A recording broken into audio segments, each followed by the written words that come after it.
Bab satu penyebaran Islam di Jawa Barat. Jadi pada penyebaran Islam ini, proses Islamisasi di Jawa Barat tidak terlepas dari tiga tempat, yakni Cirebon, Banten, dan Sunda Kelapa. Karena ini menjadi sentral setting spasial untuk berkembangnya Islam di Jawa Barat pada masa-masa awal. Pertama, kota Cirebon ini ada di pesisir utara Jawa, di pantai sebelah timur ibu kota Kerajaan Sunda, Pakuan Pajajaran. Karena penduduknya itu menangkap udang dan membuat terasi.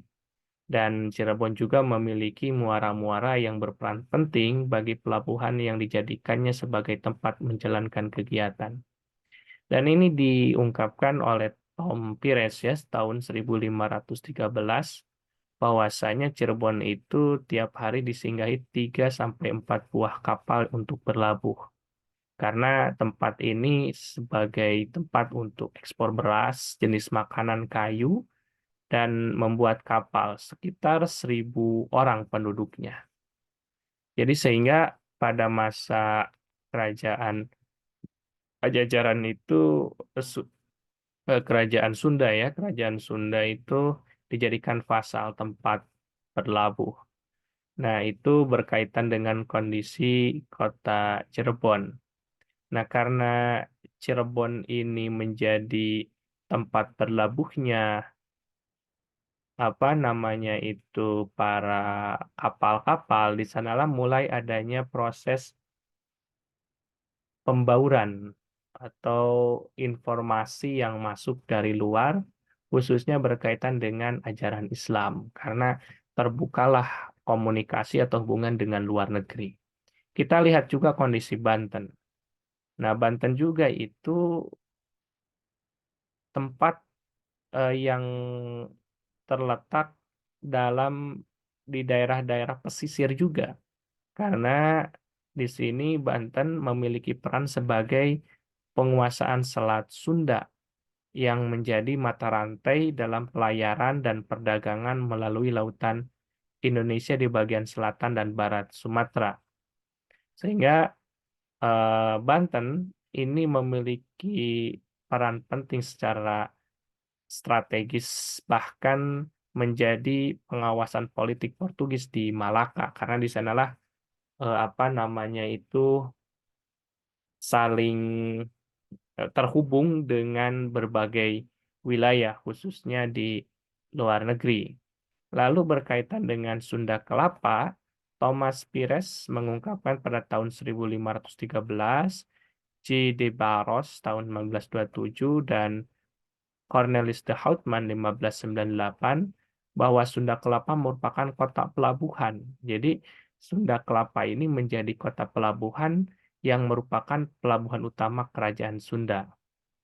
Nah, ini pada waktu itu nanti Sunda Kelapa itu diduduki oleh pasukan Islam dari Demak dan di Cirebon di bawah pimpinan Valetehan 1927.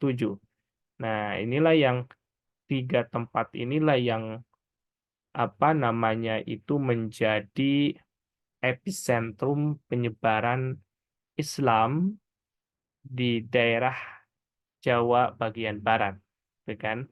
Lalu kita akan lihat bagaimana Cirebon ini menjadi pe- wilayah sebagai penyebaran Islam yang ada di pesisir di pesisir eh, pantai selatan ya, pesisir selatan yang ada di Cirebon, bahwasanya dicatatkan dalam sebuah catatan hakiman tahun 1866 bahwasanya penganut Islam pertama yang datang ke Jawa Barat adalah Haji Purwa tahun 1250 atau 1337 Masehi.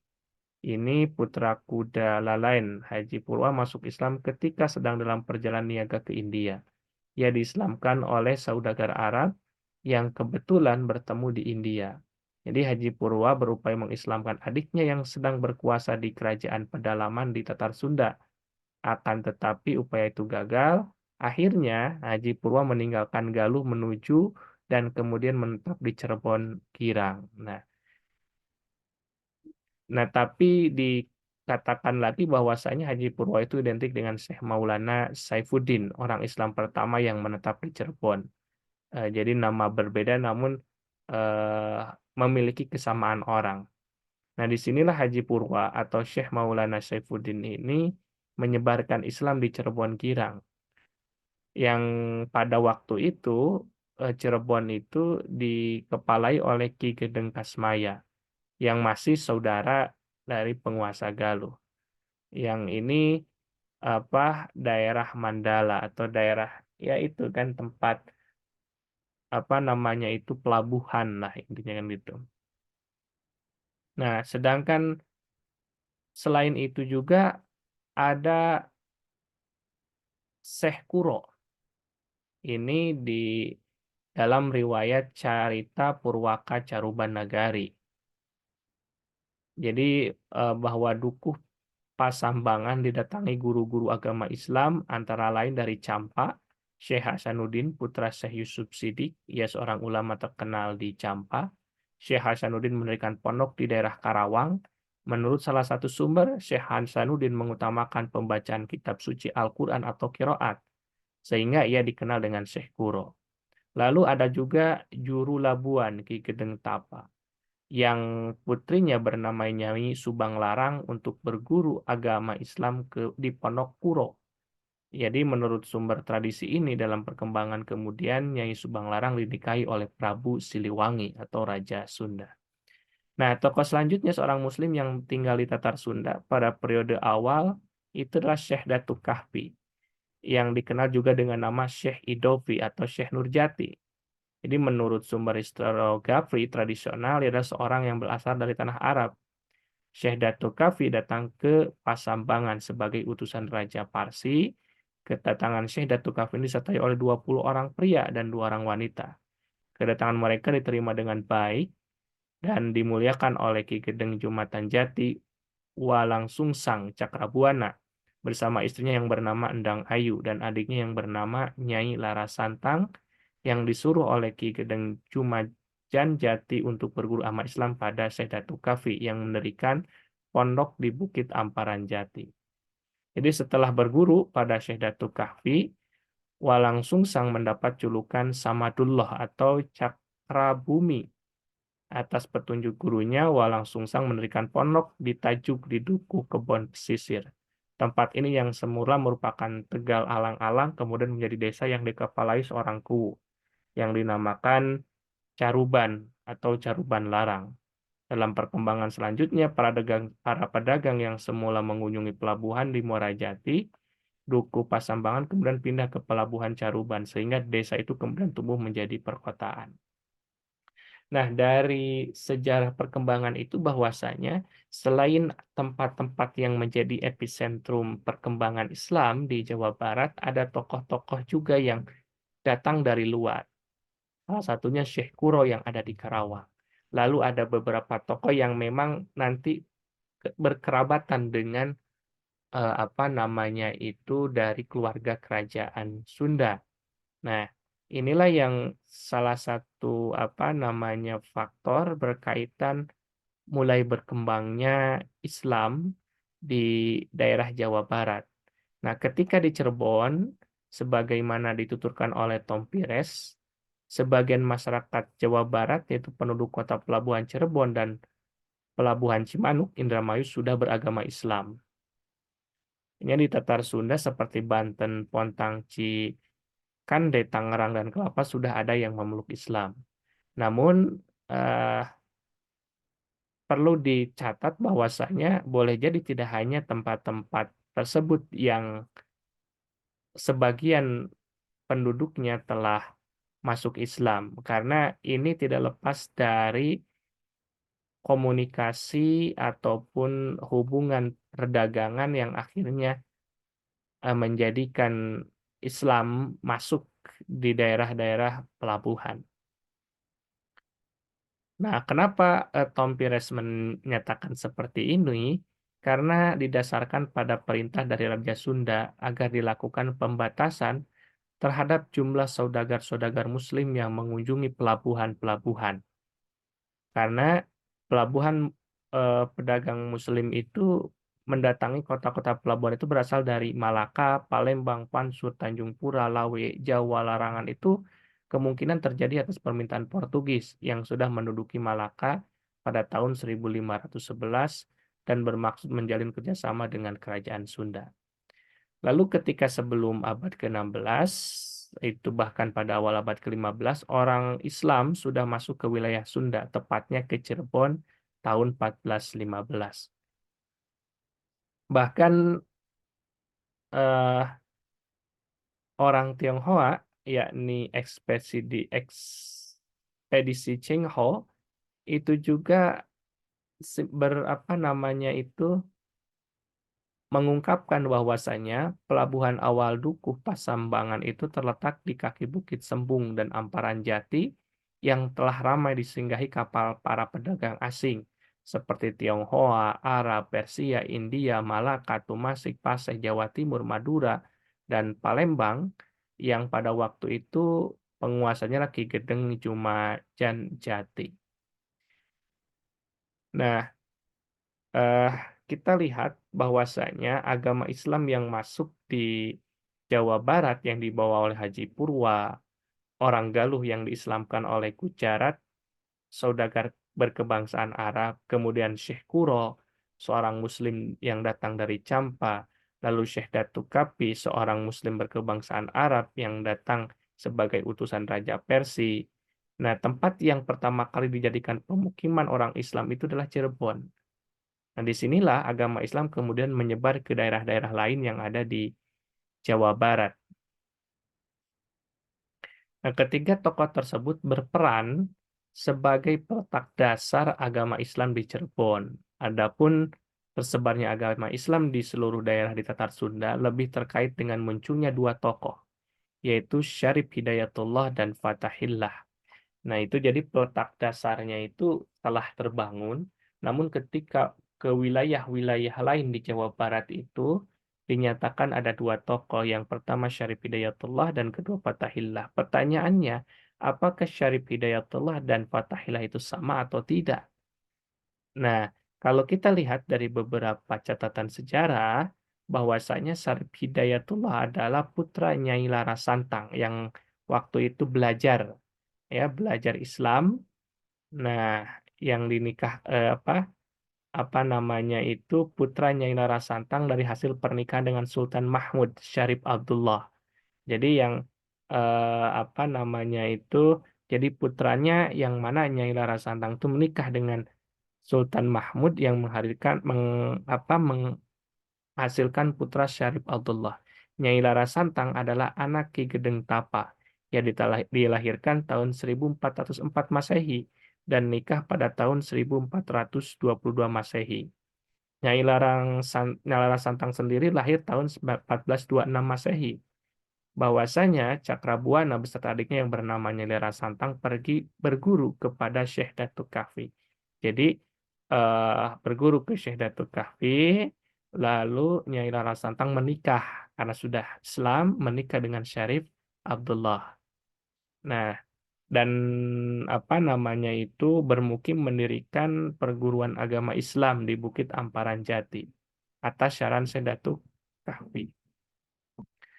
Nah, setelah ketika itu Cakrabuana dan Nyai Larasantang itu menunaikan ibadah haji dan Cakrabuana mendapatkan gelar Duliman atau Abdullah Iman, sedangkan Nyai Larasantang mendapat gelar Syarifah Mudaim.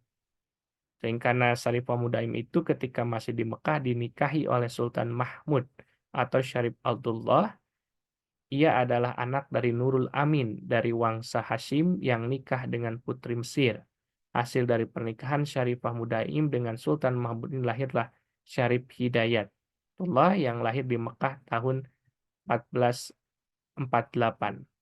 Ketika Syarif Hidayat kembali ke tanah leluhur ibunya, tanah Sunda dalam perjalanan pulang ke Mesir, ke tanah Sunda, Syarif Hidayat singgah di beberapa tempat, yaitu Gujarat, Pasai, Banten, dan Gresik. Tempat ini terkenal sebagai pusat penyebaran agama Islam di Indonesia.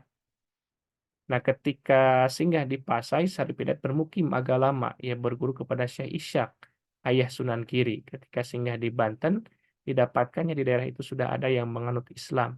Berkat upaya dakwah Sunan Ngampel dari Banten, Syarif Hidayat pergi ke Ampel Dentak, Gresik untuk menemui Syekh Rahmat Sunan Ngampel sebagai pemimpin Islam di Pulau Jawa, memberi tugas kepada Syarif Hidayat untuk menjadi guru agama dan menyebarkan Islam di Bukit Sembung.